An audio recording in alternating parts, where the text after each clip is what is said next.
जो दुखी और हताश दिखाई दे रहा था। बुद्ध चलकर उनके पास गए और पूछा कि हे भंते, तुम इतने उदास क्यों हो? अगर तुम मुझे अपनी चिंता का विषय बताओ तो मैं तुम्हारी कुछ मदद कर सकता हूँ। कपड़े के व्यापारी ने बुद्ध को प्रणाम किया और उनको अंदर बुलाया।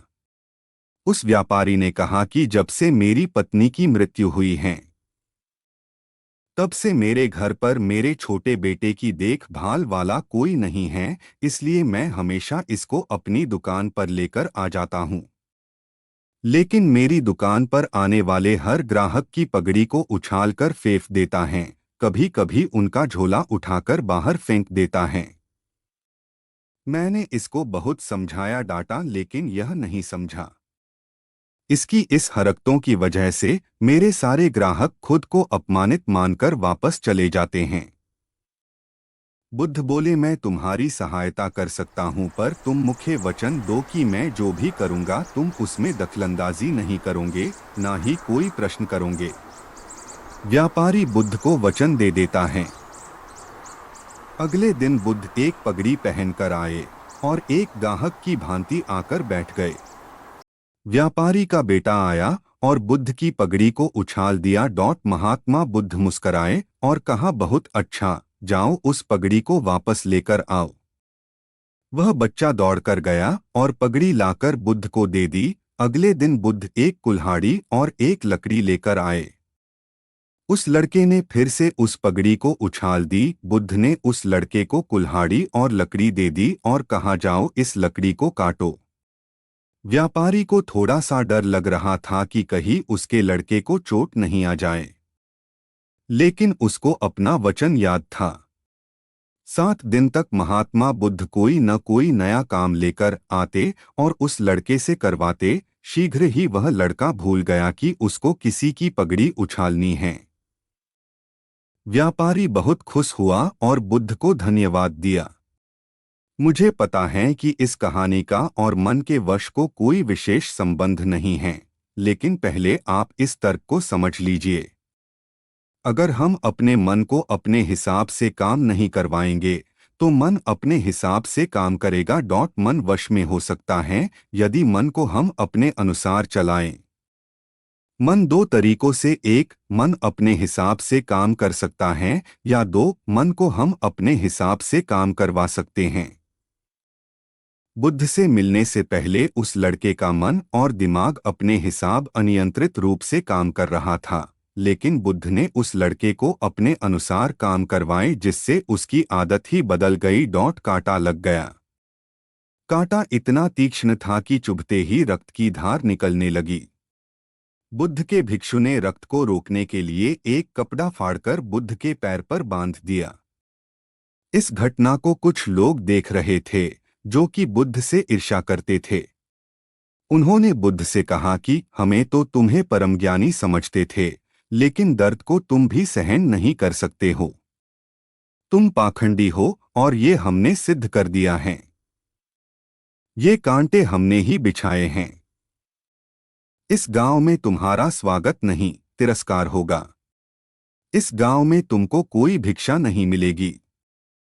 बुद्ध ने उन लोगों से अनुरोध किया कि कृपया करके मुझे इस गांव से भिक्षा लेने दो। बुद्ध के ईर्ष्यालुओं ने बुद्ध का उपहास बनाते हुए कहा कि अगर तुम्हें भिक्षाटन के लिए इस गांव में आना है तो तुम्हें अपने रक्त की बलिदानी देनी होगी। तुमको इस कांटों के रास्ते से गुजरना होगा।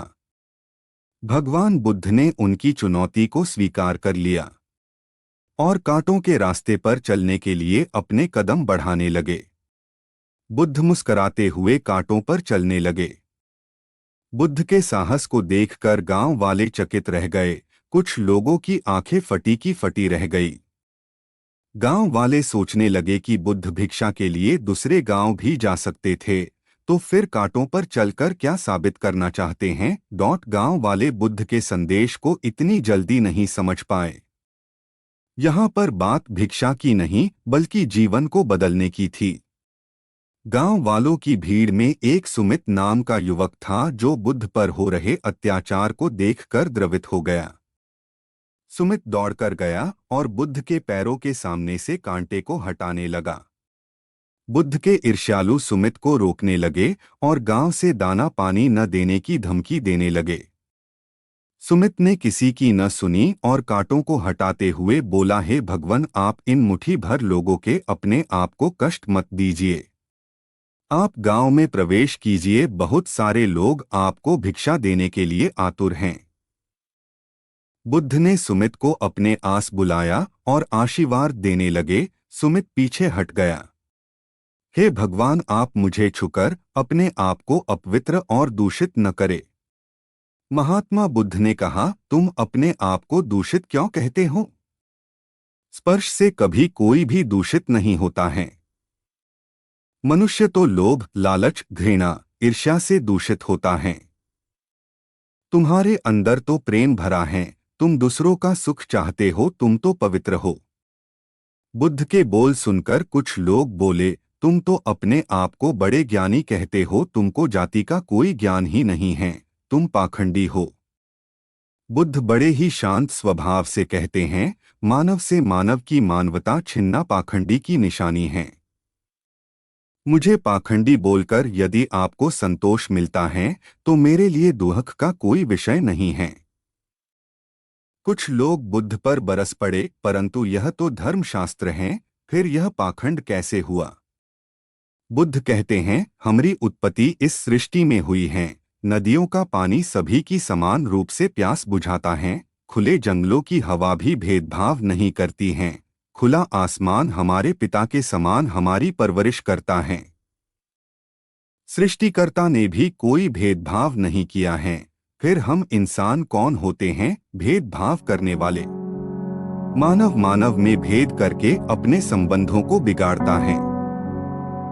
बुद्ध के वचन के बाद कुछ लोग कहते हैं, अगर आप इतना ही कहते हैं तो सुमित को अपना भिक्षु क्यों नहीं बना लेते हैं? बुद्ध ने कहा कि अच्छा सुझाव है। अगर सुमित तुम चाहते हो तो तुम मेरा भिक्षु बन सकते हो। बुद्ध के आमंत्रण पर सुमित पहला नीच जाति का बौद्ध भिक्षु बनता है। इस पूरे विवरण में केवल सुमित का जीवन बदला, शेष सभी लोगों का जीवन रूपांतरित हुआ। अगर ना चाहते हुए भी मन में अश्लील विचार आते हैं तो बुद्ध की यह कहानी आपके विचारों को बदल सकती है। एक बार चंद्रुवंशी राजकुमार भरत बुद्ध के सानिध्य भिक्षु के रूप में दीक्षित हुए।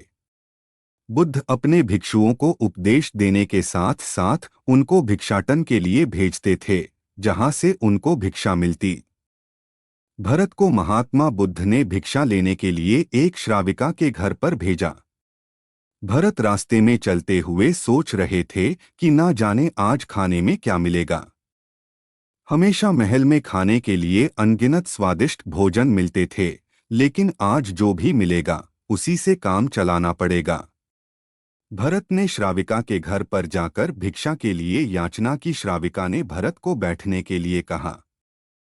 श्राविका जब अंदर गई थी तो भरत पुनः अपने प्रिय भोजन के बारे में सोच रहे थे।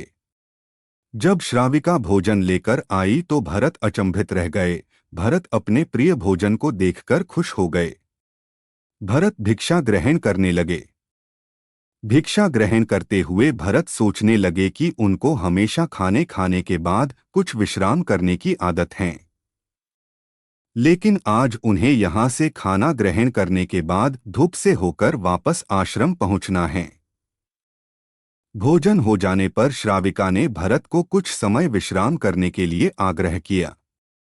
भरत पुनः खुश हो गए। सारी इच्छाओं की पूर्ति होते देख भरत इसको एक संयोग मानकर कुछ देर के लिए लेट गए।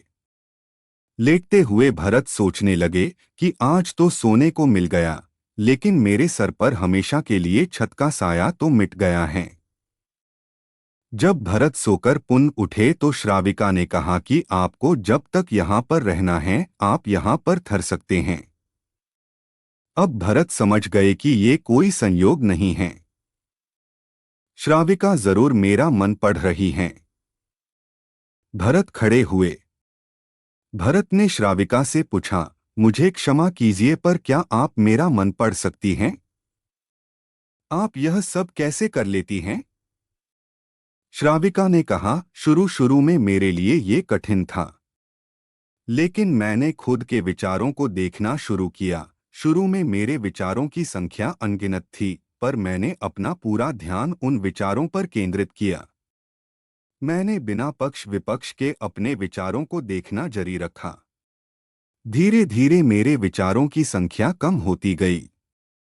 मेरे सारे व्यर्थ विचार दूर होते गए। तब से मैं दूसरों के विचार पढ़ लेती हूँ। यह सब सुनकर भरत घबरा गए। भरत ने श्राविका से आज्ञा ली और वहां से निकल पड़े। रास्ते में चलते हुए भरत अपने मन के विचारों का स्मरण करने लगे। भरत के मन में श्राविका के बारे में अश्लील विचार आए। श्राविका ने भरत के बारे में क्या सोचा होगा? भरत को खुद पर शर्म आ रही थी। भरत आश्रम पहुंचे। भरत ने बुद्ध से कहा कि अब से वह कभी भिक्षाटन के लिए नहीं जाएंगे। बुद्ध ने भरत को नीचे बैठाया और कहा, क्या हुआ, तुम मुझे अपनी व्यथा विस्तार से बताओ। भरत ने विस्तार से सारी बात बताई।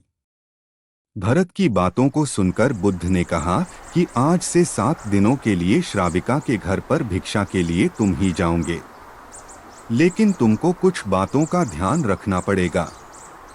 कल तुम जाते हुए अपने चित्त को पूरे होश में रखना।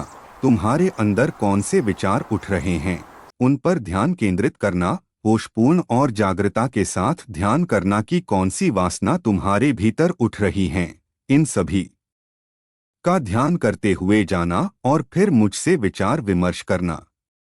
अगले दिन भरत बुद्ध के बताए अनुसार पूरे मार्ग में अपने होश को जागृत रखते हुए चल रहा था। भिक्षु आज पूरी तरह से जगा हुए था। जैसे जैसे श्राविका का घर नजदीक आ रहा था,